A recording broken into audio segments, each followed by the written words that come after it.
Driving ain't like skateboarding, everybody. It's Deep Dive Zone, a Sonic review series for fans of all shapes and sizes.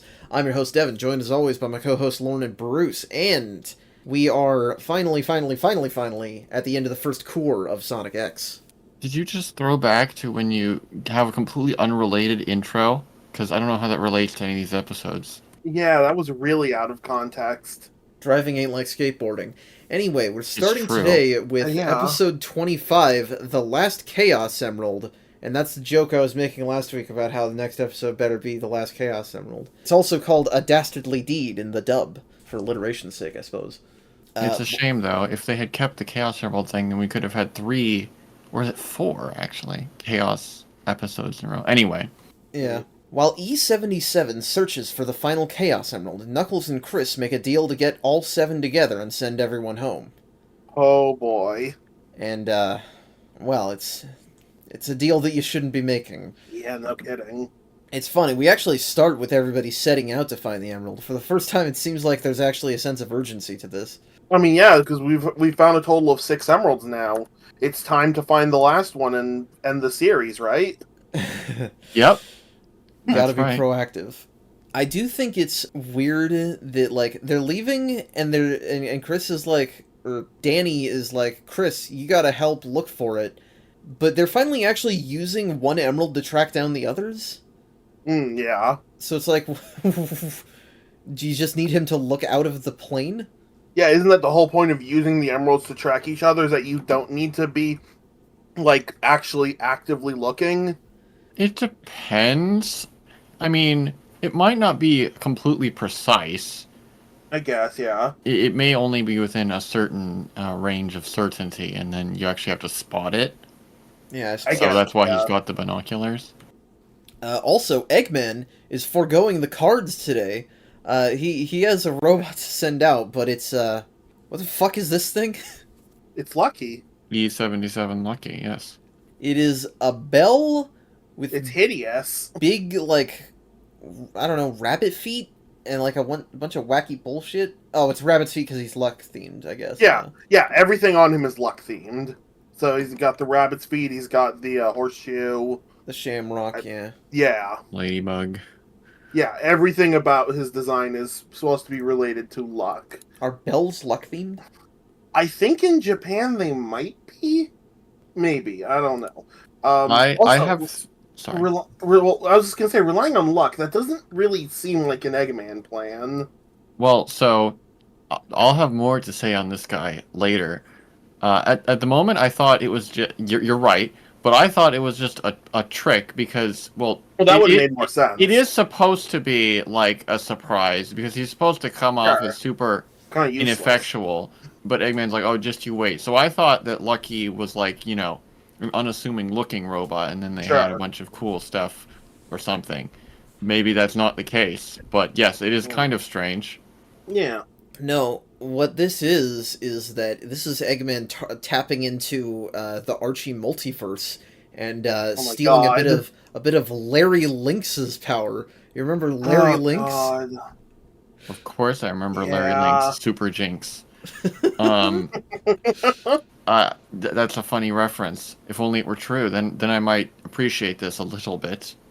I'll tell you one thing I appreciate. I like that Eggman is keeping the emerald on the ring from last time. What is a great yeah. ring. Yeah, I mean, Loves it. why not? Because, well, you talked about Chris's mom's finger snapping off, so I don't know. Eggman's got those nice beefy fingers. That's right. Actually, this indicates that maybe it wouldn't have fit Chris's mom. Now that we think about it. That's Yeah, a good she doesn't point. have giant Eggman hands. Or maybe she does, I don't know. I guess I've never looked. Maybe Chris's dad just does not know what her ring size is. You think Maybe it's a one-size-fits-all ring. Eggman refit the ring. It seems like something he would do. Like, oh, this doesn't fit. Let me Yeah. fix that. He's probably got a robot who can do that. No, I like to imagine that all of his technology and, like, skills, he can't do it, so he just takes it back to the jewelry store to have it refitted. Like, maybe And they just even don't try to... recognize him. Yeah, maybe they even try to because- call the yeah. cops, and, like, he's like, no, I have security robots, now do it. Don't worry. I could see that being a scene in the show. Yeah. Um, Is totally yes. But yes, the Knuckles. Oh boy. Oh boy. Knuckles Oh is no. like, the emeralds are with this, and this. He kind of re-explains it to nobody, and is like, Sonic and Eggman will need to find common ground if we want to go home. Which we've already established is a stupid idea. Well, what we've already established is that Eggman doesn't care that much. Yeah, exactly. Eggman's made it clear he's fine with just building the Eggman Empire here, or on Sonic's planet, or on any planet. And he runs into Lucky 77 here, who basically points him toward Eggman's ship. So we get a Chris School bit here Holy where crap, he's... Stewart's actually teaching. Yes, Mr. Stewart's actually teaching and then kind of acting like a therapist as Chris talks through his problems. Yeah. He's apprehensive about finding the last emerald because he loves Sonic too much and doesn't want to let him go.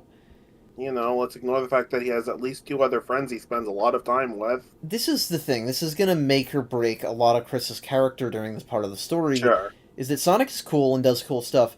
He doesn't do Yeah. a lot for Chris specifically. Not really. If anything, Tails and Amy have become like Chris's real friends. Yeah, because Sonic doesn't seem to want to spend a whole lot of time with anyone.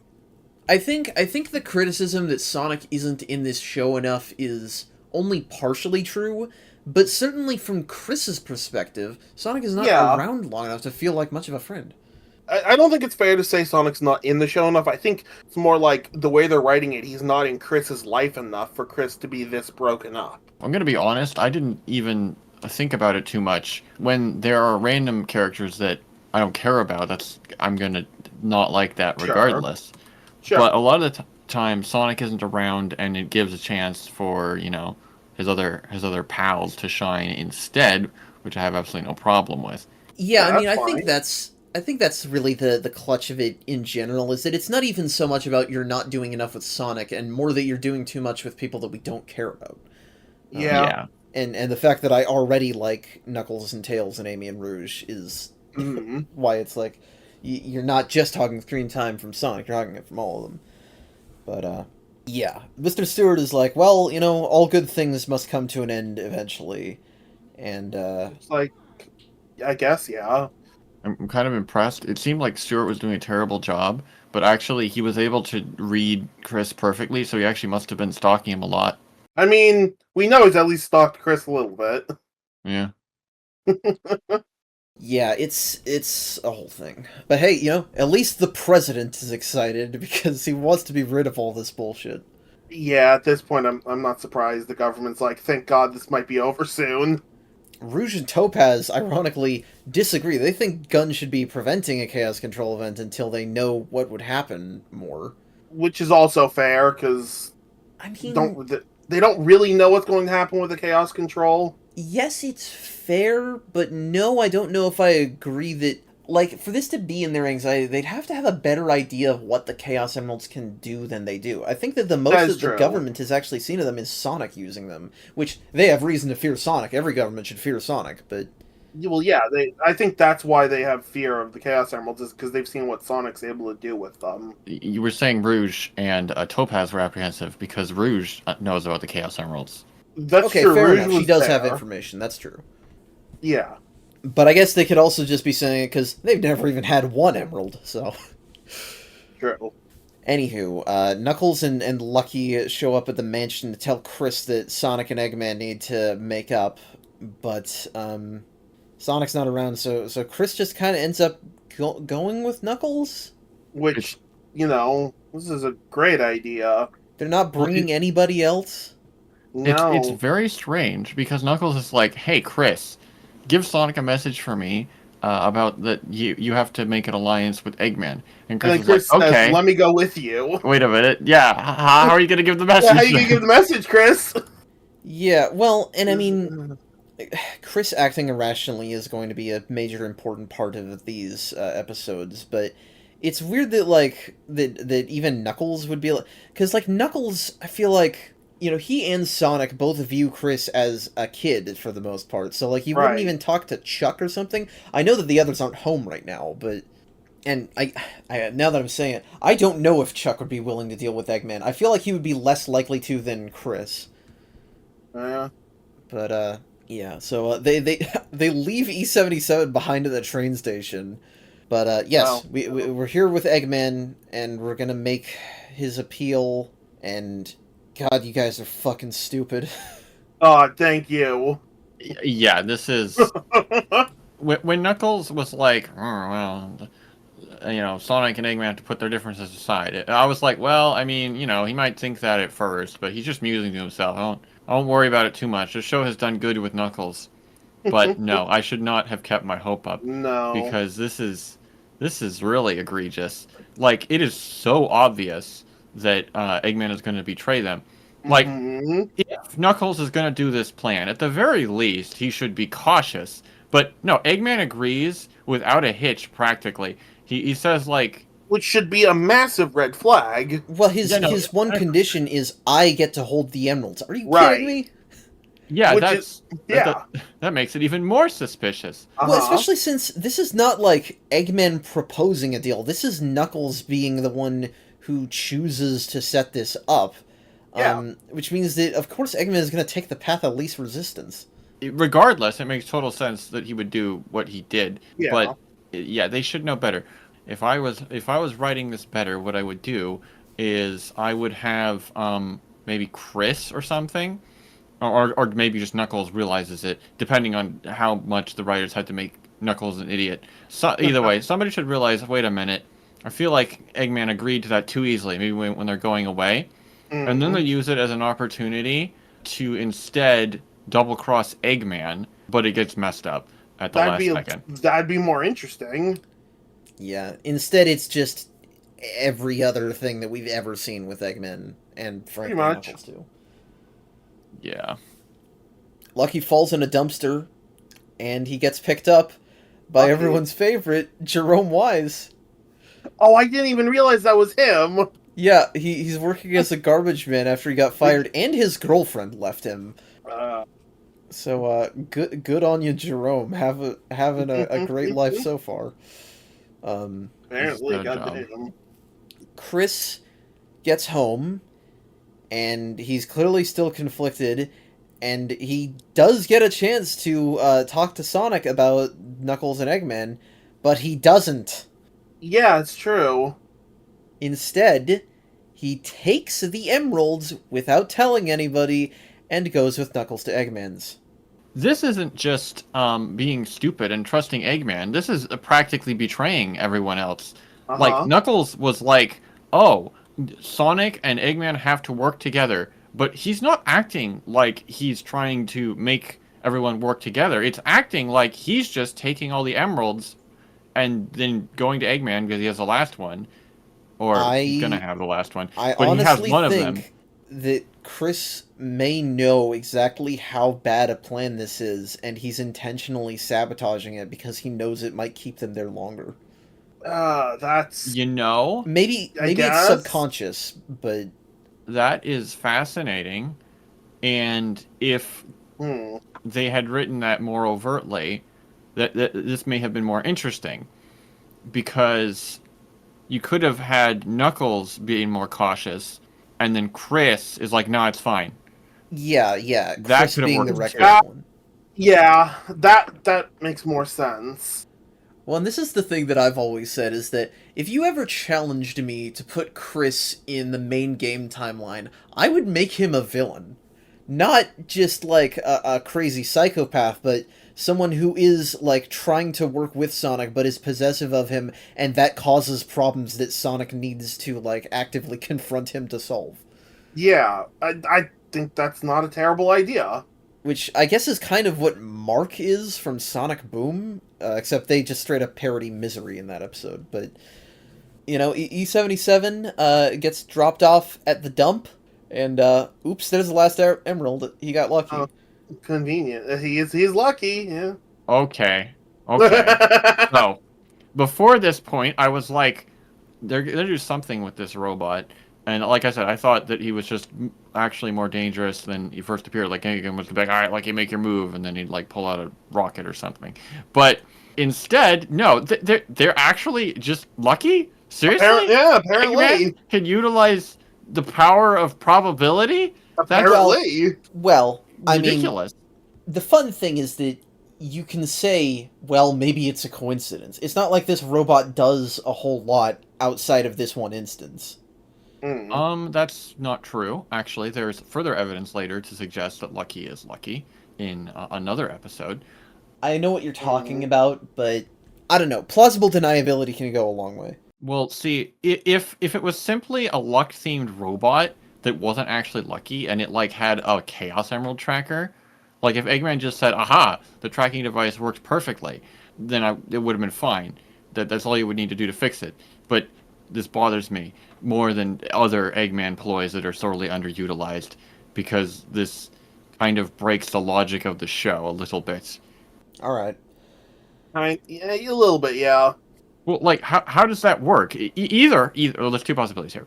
One is, okay, well, it's three possibilities, I guess. One is that it's dumb luck and Eggman is just taking credit for it, which you could say that's true. That would be what I guess would that's say. kind of funny. Or it's actually, like, magical, and the show just has magic, which I guess Sonic isn't a complete stranger to that. Not really. Or you could say that he's using, like, certain weird high-tech quantum mechanics to predict how chaos would unfold on such a level, like, because there's like theories that everything can be predicted if you have enough information. It's like just ridiculously sophisticated, and he's using it on a stupid little robot, which is also kind of funny. Yeah, like future vision paths or something. Oh yeah. I don't know. I'm not thinking that hard, and the show clearly doesn't want me to. But hey, Gunn found Eggman's ship, and they're gonna use the Beetle tank. And obviously Eggman is betraying them. The second everybody realizes that Chris and Knuckles have gone and done this, they're like, fuck, Eggman's gonna betray them. Of course. And he doesn't waste time. Yeah, never make a deal with Ivo Robotnik. Egg-42 jettisons them and launches with Chris inside. Jettisons Knuckles, that is to say. Yeah. And, well, that's that episode. It's a part 1 of 2, I guess. I don't know. Yeah, it's... It sure is. It really is. I mean, they had to set up the situation for the finale. Right. But they could have done it in a completely different way, and it would have been a lot better. Yeah, I guess. Listen, yeah, pretty much. It feels more like a proper part 1 of 2 than the last two-parter, which was just clearly a stretched-out regular episode. Oh, yeah. I mean, I can give it credit for that, I suppose. It's not much, I admit. Anyway, episode 26, Birth! Supersonic! Or Countdown to Chaos in the dub. That title got reused in an Archie comic. Egg-42 transforms, the Chaos Emeralds are gathered, and it looks like Sonic may be either sent home or destroyed forever. Everything hinges on Chris Thorndike. God help us all. Yeah. They bolted him to the wall. Yep. I can believe it. Eggman is flying across the city to get to E77, who has the final emerald. And I forgot about this scene when we first talked about it, but we do get a good shipping moment for Rouge Topaz. Yes, we do. Yeah, I saw this scene. I was like, "What are you talking about, Devin?" Yeah, there's plenty of fuel here. Yeah, there's some fuel. Don't. She got Rouge a gift. She gave her some sort of beautiful jewelry we don't actually see. We never actually get to see what it was. And then she gets all bashful and she's like, "In exchange, promise you won't say goodbye." And it's like, okay, fine, I'll take it. Anyway, Sonic manages to reach E77 before Eggman does. He reaches for it, but Sonic kicks the emerald out of the way. Or actually, kicks the whole robot. And then he just politely asks him to hand it over. And E77 falls in love with Sonic. Thank you. I don't understand why E77 is so cooperative. He's just affectionate. He's a good boy. He's just a little guy. He makes hard eyes at everyone. So. Yeah, he's just a little guy, you know. Yeah. But hey, that means Sonic's gonna win. Oh no! Hi, Gun! Yep. Yeah. You know, this show is doing a remarkably good job at making me absolutely hate the human government here. Yeah. Like, I think... for the first examples, I was like, oh, it's just a coincidence. Like, I'm doing a ha funny saying the government is terrible, but no, it actually seems quite intentional. Now, the more and more I see it. Yeah, I think for the pre-Shadow game landscape of Gun just being complete dickheads that get in the way all the time, this is very accurate to like Adventure 2 and such. Yeah. And I do like that the Beetle Tank shows up and Eggman's like, is that one of ours? Because it is made with his tech, so he's like not sure. Right. Uh-huh. But there becomes a big artillery battle between Gun and Eggman, and Sonic's like, "Fuck! Stop! There's a child in there. You need to not do that." Yeah. This is the thing. That's the big one. They don't even attempt to negotiate. They just blast immediately. Like the thing that confuses me here, Sonic's friends and associates obviously aren't a huge fan of Gun when they get in the way here, but maybe this will come up later. But I am surprised that like citizens in Station Square don't object to certain moves like this. Maybe it's all covered up, but I can't. That would be hard. The public may know about this battle. They may not know about Chris being on board the ship. I don't remember how this event goes down with the media in later episodes. And this is definitely a shift in my opinion, because we've had Gun getting in the way, and we've had them doing something dangerous, and the heroes being near them. They've never actively attacked something that they know would kill a civilian. So yeah, Mortal Event Horizon, if they actually gave a shit. Uh-huh. Anyway, Eggman gets really mad because they've plagiarized his designs, and there's a joke here where Deco holds up a bunch of signs with Eggman robots on them that I think are the ones that are based off of other properties, because I think the Mazinger robot is in there. Oh, yeah. Okay. I didn't understand what was going on, but that makes sense. Yeah, it's an Eggman as a hypocrite joke. Right. So he launches a huge bombing assault, but everyone is miraculously fine, and then he goes, "This is why I hate anime. He should be dead." I don't remember when it happens exactly, but I would like to point out for the record that either Deco or Boko is like, "Wait, what about Lucky? You can't just shoot." And Eggman's like, he'll be fine. He'll be fine. And he is. So that's further evidence to suggest that he actually is Lucky. Maybe he's just really strong, We never see this robot get broken, so... They've had Bell as the hardest material in existence. Ah, yes. There's also an exchange in here about, like, what if kids copy what they see on TV? And Deco's like, they can't copy rockets and laser beams. And then Eggman's like, you never know these days. What the fuck does that imply? But he flies toward Lucky, and the Beatles chase him, and there's surprisingly, like, really cool animation of Sonic jumping across the Beatles to catch up. That is some nice animation.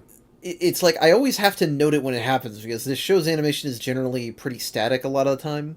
Yeah. I feel like I say that every time it happens, but yeah. True. We were pointing out a lot of lines, so I'll point out a line of my own.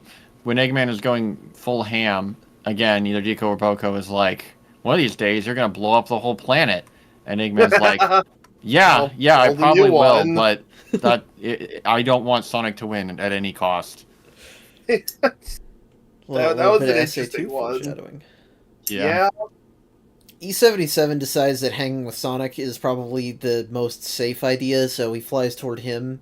But Eggman decides, screw this. I'm gonna... Well, for one thing, he breaks the fourth wall twice in a row to reveal that Egg Fort 2 is not just Egg Fort 2, but it is also E99, which the commercial eye catch card refers to as the Egg Emperor, which is the final boss of Sonic Heroes. Yeah, it is. I mean, that's definitely not what it is. No, it's not. That's interesting. That is interesting. That's not their actual name. Was that like a mistake on the card or something? Well, so that is the actual name in the Japanese version. The English version calls it the Egg Exterminator, which honestly I think is better. Yeah, honestly. But yeah, it can go from the USS Enterprise to a Transformer. Yep. Even more kind of generic anime mech. Yeah, Sonic actually makes a joke about the design being dated. But, we've got one important thing, which is that Eggman has 6 Chaos Emeralds to use for fuel. Oh boy. And this is, like, the first fight that feels like a good fight, because he'd absolutely fuck Sonic up. Oh, yeah. Well, it's less of a fight and more just a pummeling. Yeah, that's the thing, is the way this is structured is not so much like a battle as it is, beats up Sonic, it's a curve. He can't do anything. Yeah, it's a fuck you don't get to fight anymore. At least it feels like there's some sort of struggle, I suppose, but yeah, still not I'm perfect. so used to Sonic just getting one thing and instantly destroying a robot. That's all I mean. Well, yeah, that's the problem. He's constantly like one-shotting robots in this show. Okay, well, just you two wait a little bit. Oh, I know. At least there's a better excuse at that point. But yes, Sonic is roughed up, but he keeps trying to fight. He's a real trooper, that hedgehog, and it's weird because I don't know exactly how E99 works, because it seems like Eggman's controlling it sometimes and not in others. Because Eggman is like weird. Damn, is Sonic okay? He's like he's starting to get like actually concerned and wanting 99 to stop, but he doesn't seem to be in control. Yeah, 99 acts without his instructions, starts beating him into the ground. Yeah. And Eggman's like, hold on, just drop Sonic, this is getting to be a little too much. And it drop kicks him for good luck. Yeah, I don't understand this. I thought that the Eggsterminator was going to go out of control, and then there'd have to be, like, some team-up, like Knuckles predicted. Maybe it would be the Knuckles redemption. But, no, it just doesn't mean much of anything. It's just a random thrown-in thing. I think what it is that it's meant to show brutality against Sonic without directly implicating Eggman too much. Because this show does, especially in the later parts, portray Eggman as having some kind of a moral compass, which is not necessarily that strong, given that he still seems like he's trying to kill them most of the time anyway. But I think it's them holding back on exactly how awful he can be. That's very interesting. You may be correct. If you're correct, I find that unnecessary, quite frankly. The way I see Eggman personally is he can have moments of actual humanity, but that doesn't mean that he can't also be absolutely heartless at other times. Like, I don't think his complete ruthlessness and self-centeredness and will to just conquer everything and not care about anyone else's well-being doesn't mean that he can't snap back to a different sort of perspective when things get tough, mainly. Like, a lot of the times he doesn't care, but he can get more contemplative at times. Yeah, and I think the other thing works is fine. that, maybe it's just that this isn't his style, Because it's not his style to just, like, punch him over and over again. Eggman is more of a, the laser slowly moving towards James Bond kind of villain, not so much a Dragon Ball Z punch you villain. I don't know. I do agree with that. So then why did they want to make the robot do that? Yeah, I don't know. Anyway, here's Chris. He freaks out so bad about Sonic being in danger that he breaks the bolts off the wall. Yeah, what the fuck? Adrenaline's a hell of a drug? I guess that back wall must not be made out of the strongest material. It must be made out of fucking paper mache, apparently. You could say plywood, maybe. I think probably Deco and Boko are just incompetent. That's more like bolt him in right. Yeah, he breaks out of the restraints. He grabs the burning hot emeralds. I didn't know that was what happened when you used them, but okay. I mean, they're producing a lot of energy. That makes sense. Yeah, fair enough. And he triggers a special insert song, which I guess is not in the dub, obviously. Yeah, that's I feel like the song to me didn't really fit also, so I don't actually have it written down which song it is. It's not just the ending theme, right? No, it's not. It's a as far as I know, I don't think we've heard it yet. And I really feel like it did not fit the end of this episode. It's weird. This whole moment is it's like weirdly intense. It is. On Chris and Eggman's end, like, especially with how hard the voice actress is screaming. It's like, whoa, chill the fuck out for a second. But yeah, he grabs all of the emeralds and holds them in his arms in the corner, and he says, "Nobody can take Sonic away from me." Mm. And I really don't know how to interpret, because Chris is clearly, this is good in that he's stopping Eggman, but that doesn't sound like a good thing to have him say. No, that sounds more like, I don't know. And, spoiler alert, Chris's main character arc across this show is learning to accept that he can't stay with Sonic forever. Right. So I don't know. This whole 2-episode section is Chris negative. It is. I mean, I think that's on purpose. It seems like it is.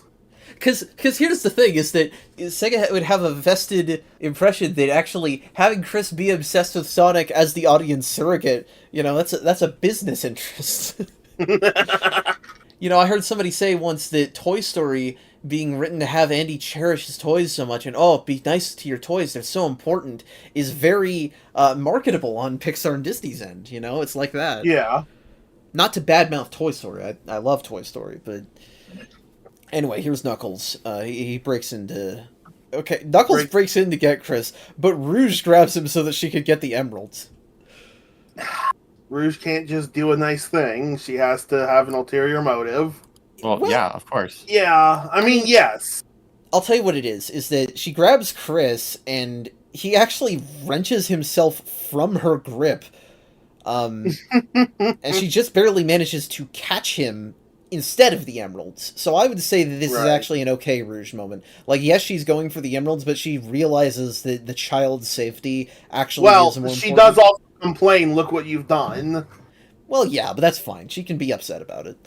I think she's just worried she might lose her job if she lets Chris drown. I mean, fair enough. Yeah, that's probably true. Yeah, but this does result in the emeralds falling into the ocean in a surprisingly coincidental spot.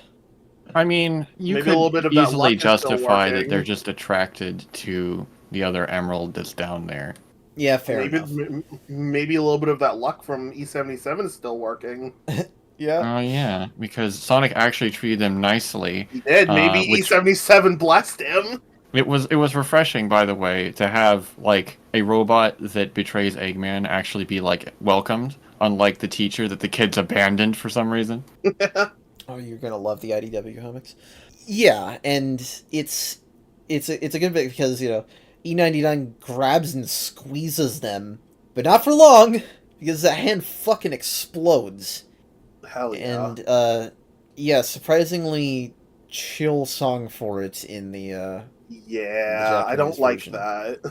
I don't know. I think I want some hype in something like this. I mean, yes, but I also think that for our first vision of Supersonic, and Supersonic is not a Super Saiyan, because, there's always this overflowing rage with Goku or Vegeta, but Supersonic is always very calm. So it's... I don't necessarily like it either, but I at least understand it. I still feel like I want some hype. It honestly fits the moment, because I guess, yeah. As much as I am disappointed by this, they don't actually, like, set it up to be, like, some super cool, crazy moment. No, because they don't. They actually intentionally... Normally, you'd be like, oh, giant Eggman robot, gonna be hard thing to take down, gonna take Supersonic. But instead, you have the big old giant robot already powerful and crazy, and then it actually gets weakened before the fight. So, like, they're not setting this up to be anything I guess, amazing. Yeah. And, the point of this scene isn't the battle. It's Supersonic and a little bit Chris and... Right. Yeah, I think that's what it is that by having it trash Sonic so bad in the beginning... Him being able to just blow it up as Supersonic is sort of a reward for that, even if it's not a compelling action narrative in its own right. But yes, Supersonic looks cool as shit, by the way. He does. Supersonic always looks cool. He always does, but, good on the artists. And, well, this is the thing about this show, is that we don't need to invoke Chaos Control in any way. It just happens as soon as the Chaos Emeralds are together. Right, which is interesting. It's I don't know how I feel about that, because it means that it needs to happen, anytime we want Supersonic on screen. And spoiler alert, there's never going to be as wide a gap between Supersonic appearances as there is here. Or rather, that is from the start of the show to now. And, we say Chaos Control, and it is Chaos Control, obviously. It is a big Chaos Control this time. Before it took Eggman's base and everyone around it. What, 7 people? Sonic, Tails, Knuckles, Amy, Cream, Cheese, Eggman. 6. Oh, no, you forgot someone. Did I? Big. I don't know, because here's the thing. This Chaos Control brings some other stuff to Earth. That is true, it does. We've not seen we haven't Big seen once Big on Earth up No, to but point. in the first episode he was still taken. Or it sure made it look like he was taken. The light covered him, yeah. Yeah. And we'll see in the next episode, anything that's covered by the light is affected. Yeah. Anyway. Yeah, the Chaos Emeralds have been done very strangely in this show. They have. I must admit. And to add to that, because I don't know that I understand how these emeralds work, do you suppose... They've made it very clear.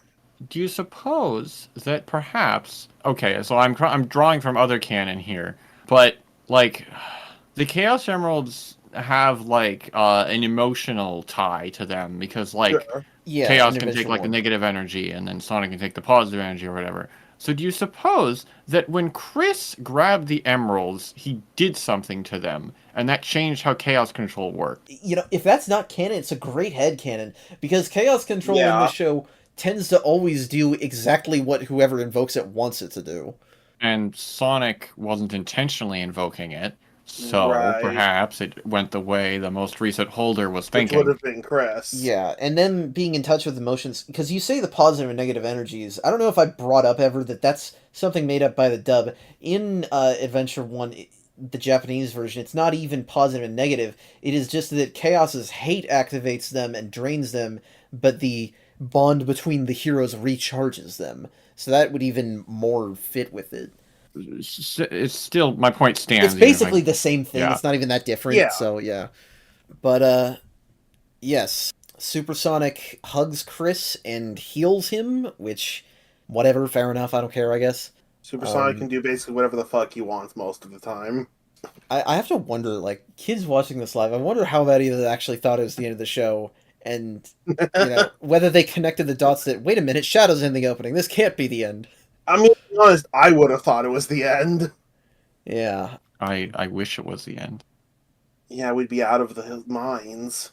Well, either way, the show deliberately fakes the audience out with all of this, because they have the big thing go, and it goes, and the light covers everybody, it's like the ending to Akira, and then they show Knuckles looking at Angel Island, and the X-Tornado flying somewhere unknown. We don't know where it is. But then the ending credits get interrupted to show that Sonic is still here. I also like the bit where Eggman is looking at some stone tablets. Yeah. Because we are in fact not done. In fact, this is only the beginning, to quote Eggman, not Eggman because it's Metal Sonic Eggman. Yes, this is episode 27, The Beginning of the Disaster, or Pure Chaos in the dub. 6 months have passed since the Chaos Control incident. Pieces of Sonic's world have arrived on Earth. Eggman is laid low designing new robots in a flying fortress, and mysterious strangers are wandering the streets. And now the opening recaps the entire first arc, and shows off some of the upcoming stuff. Yeah. We should have just started the show here. You may as well have, honestly. Honestly, yeah. This is a pretty neat twist, though. They could have sent Sonic back and then continued the show on Mobius, but that would have been a huge shakeup. So this is an interesting way to change things a little bit without completely radicalizing the show. I like this, and I was intrigued when this started. Yes. Yeah, I'll admit I was kind of intrigued also. We are doing Sonic Adventure now. We've Thank God. Well, we get Tikal's servers of the 7 Chaos prior at the start, but we We get to see Big and Froggy. Notably, I think Big's house is absent, so it's kind of ambiguous whether he was brought by one Chaos Controller or the second one. Well, to be fair, in the first one, he was just sitting by a lake. Yeah, but yes, we're doing Sonic Adventure, and I agree that this is a good way to bring more game stuff in, and I think the more game stuff they bring to Earth, the better the show gets. And I do, I'm remembering what you said at the start of the show, Lauren, about how this implicitly, like, kind of fucked with a lot of kids' understanding of continuity, though, because we're doing Sonic Adventure here, so does that mean that Chris and everybody exists in the games? And no, that's just an adaptation in different continuity. Right. But I thought every Sonic thing was part of the same canon. I thought Manic and Sonia were canon, so... I mean, sure, why not? But yes, it's been half a year. Chaos is out and about. We don't see Eggman release it just yet.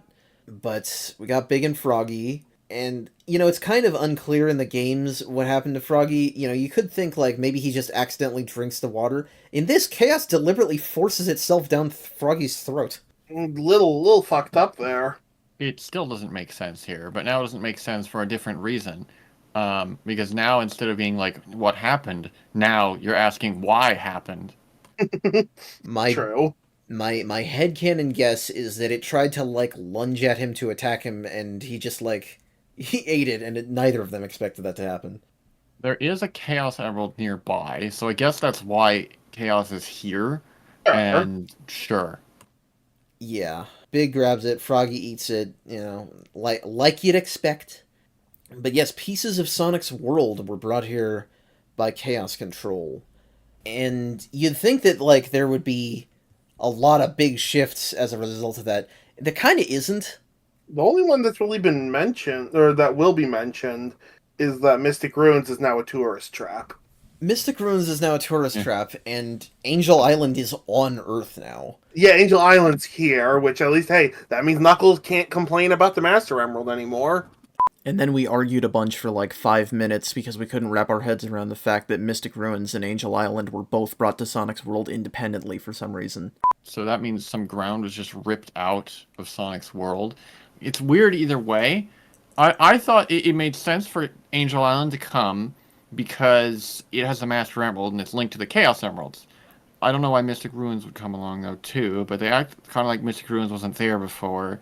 Maybe you could argue that Mystic Ruins is also related to the Master Emerald because the whole Echidna civilization, so... Yeah, but not an energy one. Well, and... this is more, same planet originally theory. Because, I mean, we had that temple before where Knuckles found the shovel claw, and that's clearly an Echidna item, so... Real. Mm-hmm. Yeah, maybe more time will give us more of an understanding. But, yeah, it's been 6 months. Everyone is kind of just still living at Chris's house. I mean, I guess I don't know what they should do, but... Are they? I thought that's it not seemed like it was actually just true. Cream. Is it just Cream? Yeah, okay. Amy has her apartment. Tails Amy has her workshop. apartment. Yeah, exactly. Okay, my bad. Sorry, I'm still catching up. Yeah, I like that Sonic disappeared, and then Amy stopped caring about staying with Chris. Like, that was the only reason she was there. I mean, yeah. Yes, Sonic has taken his pilgrimage of anime training arcs just like in main canon. Exactly. Nice detail. And you do say that. You guys say that about Amy, and you're right, but despite getting what she wanted, Amy is clearly bored and wishes that the good old days of Season 1 were back. I mean, kind of like in SA1. Well, yeah. I never said that she was happy. No, she just got what she wanted. Doesn't like that Sonic left. Yeah, no. She just doesn't care about staying with Chris anymore because Sonic isn't there. Exactly. Gotcha. Okay. Fair enough. So yeah, that's fairly consistent. And E-Series! Sure. Actual honest-to-God badniks, tiny animals E100 series. That's E-Series. The E100. Yep. Yeah, they're called... To differentiate from the other ones. Yeah, because they've all been E-Series so far. Yeah, I am 100% biased, but this is my favorite scene in the whole episode. When the birds are being forced into the robots, Eggman is just cackling with glee. Then they raise their guns and shoot at the Sonic dummies. I kind of got chills, not gonna lie. Yeah. Yeah, I wish they had the same, frumpy-looking dolls from the games, but sure.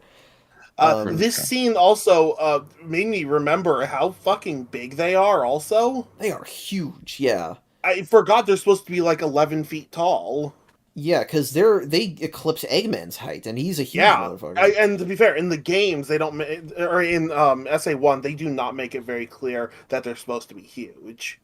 Yeah, I mean you can only see him alongside Eggman in like 2 scenes. Right, or really compared to any character, they're not that much bigger. I do think that character design-wise, their torsos are a little big in the show compared to the games. They're a tad bulbous, but it's fine. Yeah. I can't help but remember the dub, though, which gives them shrill, squeaky voices? Oh, boy. I don't recall them talking in this episode. Okay. I don't think they have any dialogue. I think they just beeped in Japanese or something. So we'll have to see how that goes. Professional dubbing studio 4Kids left their dialogue out of the English version. Because I do not remember that. The one comment I do have is, where's Zeta? True, it's the only one we don't see. You're right, there's only 4 of them. There's no purple one. It's true, Did they really just cut one of the E series out of the anime? It's a very maybe odd we'll choice. see it. Maybe we'll see it later. I mean, he's the one... No, that can't be, because that has to be what brings him back to the carrier, right? I don't know. Right. Again, maybe this is their construction. They list off all their names except Zeta. Eggman fucked up. You just forgot to build one. He forgot to build Zeta. He's gonna panic and build him later. It's okay. It's a strange thing that they forgot. That is odd. Yeah, not sure. Speaking of the egg carrier, though, we have the egg carrier. Finally. Oh, heck yes. And it's so much cooler than the egg fort. Oh yeah.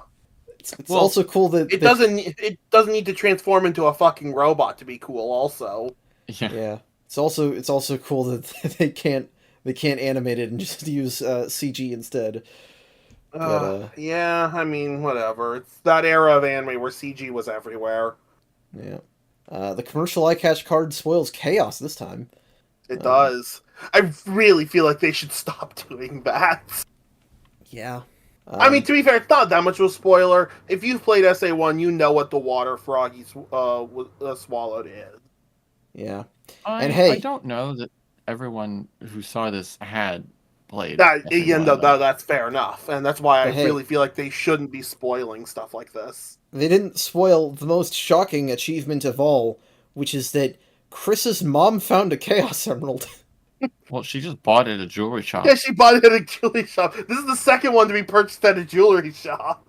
Third, if you count Sonic Battle. They just keep picking these damn things up and selling them without checking what they are. To be fair, I meant specifically in this show, and of course both times it was by Chris's parents. Yeah. Also, apparently for all these weeks, Lindsay has been convinced that the Sonic gang are all just like kids in fursuits, because she's like, when is Cream going to take that costume off? That was really weird. I mean, they're not judgmental. No, they're not judgmental, but that's just such a weird thing. Like, at this point, I guess they just don't watch the news. I think the point is, before we were like, oh, Chris, why are you so lonely and all that? Now we can see why. It's because he's alone even if he's in the same room as his parents. There's only one brain in there. Jesus Christ. I wasn't quite saying it like that. I mean, they don't take an interest in his friends enough to realize that they're not human. I guess. Yeah, that's fair. It could be that just, even when he is with them, he can't really connect. Yeah. Yeah. And you know what? That's a little relatable. Fair enough, I guess. It's alright. We're going to see Grandpa. But plot gets in the way. Froggy... So Big is just chasing Froggy down the street here, which feels a little less inspired than in the games where he had to track him down. Look, they're probably dealing with limited episodes. I don't need like that much to focus on Big. But Froggy jumps into Cheese, and Big trips and falls on them. Yeah, the less focused on Big, the better, let's be honest. Well, I do like this joke where they try to ask Big what his deal is, but he's dumb, and so they have a literal time transition to sunset because they've spent so long trying to get information out of him. He's really not all there here. But it's great because that allows us to transition to the start of SA1 because it's nighttime now. Yeah, that's true. They agree to help Big look for Froggy, but this weird moving puddle gets in the way. I wonder what that is. It's the pilot. No, it's Chaos. Incredible. I would like to point out that everyone else is afraid of this mysterious puddle, except Cheese, who reacts with joy. Yeah, I noticed that. I didn't. That is That's a good. really cool hint. Yeah. Yeah, that's a really interesting hint. Greets him like an old friend. Yeah, Cheese is like, oh, I want to go hug. Yeah. Chaos mostly ignores them and wrecks a park bench. Damn, he really hates public infrastructure. It should have been that like it's one of those benches that's designed so homeless people can't sleep on it. He's like liberating the people. Oh my gosh. I mean, then they have to sleep on the floor, which I don't think that's much better. Well, there's either a flat surface or there's not. Anyway. Yeah, I don't know. Everybody gets scared of Chaos and they run away, and Sonic's SA1 intro happens. We got the cops. We got Sonic chasing down. We got a rare Sonic X dub L because Sonic doesn't say this is happening. Really, really a shame. Yeah, I don't know. You know, we go up against Chaos. We get the we get the scene with them shooting him and him dropping the bullets. If I recall correctly, that doesn't quite happen in the dub because all of the guns in the dub are lasers, right? Oh, I didn't even notice. I was too busy being surprised that there were guns. Yeah, I'm pretty sure that's what happens, is that they make him lasers, and so he probably doesn't drop the bullets. It's worse than that. In the dub, they just don't shoot him at all. They just immediately run away. But in any case, Eggman shows up, and he's just already got one of the emeralds. It's been 6 months, so... Yeah, well, he did... earlier, they did show him having the red emerald. Yeah, but we are, it's like, this is an adaptation, which means that we are speeding through some stuff. And you know what? Right. That is fair, because in Sonic Adventure 1, a lot of Sonic's levels are just, get this emerald, get the next emerald. Sonic's story is underwhelming in a lot of that game. Yeah. But surprisingly, Knuckles shows up, jumps in to help, and then we get Chaos 2 almost immediately after that. Yeah, we're just speedrunning the plot of SA1. Yeah. But, 6 perspectives, you need some sacrifice to not make it a complete mess. Oh, yeah. Archie sacrificed a lot, and it was still an even bigger mess. What's really weird here is that Knuckles punches Chaos, but gets electrocuted? Yeah, Yeah. In this fight, Chaos seems to be able to control electricity. Yeah, it's like an electric shield. So I guess it's a translation of his weird deflector shield he has in the SA1 boss battle. Yeah, but it's weird that you wouldn't just have him put up a barrier and he bounces off of it. Sure. I think they just got creative with it a little. I mean, I didn't expect it, but it's fine. Yeah. Yeah. It's whatever, but it's okay. Sonic and Knuckles figure out the true key to beating Chaos, which is to just hit him harder, I guess. Yeah, so I was going to ask if anyone else here understood how they won. No, I didn't. It sounds like no. The only thing, it seems like they redirect the lightning or something, because there's like a big old storm that brews over the city, and then suddenly Chaos is like exposed, I guess. But I don't know how they did that. They should be the ones electrocuting him to win. Yeah. Not sure about that one, but yeah, we're doing okay. Eggman, he scoops up his dead Pokemon, he runs away. A storm is brewing, and well, that's the end of the episode. It's, there's no need for part 1 and 2 anymore. Now we just have the next one. Right. Yeah. And finally, you know what? I'm feeling pretty good. I feel like we've gotten much more into the swing of things. Well, I didn't really hate this last episode. This last episode was not bad. That's my point. Yeah. So, maybe this is how it all comes together. I'm setting us up for disappointment. Anyway, probably. But we will continue the story of Sonic Adventure next time on Deep Dive Zone. That is going to be it for tonight, though. So If you like this episode, please feel free to like, share, comment, and subscribe. And if you have any questions, comments, criticism, or feedback, you can reach us at any of the links in the link tree in the description. I hope you all are excited for more of this. We'll see you next week for another episode. I hope you have a great rest of your week. I hope you have a great rest of your night. And take care.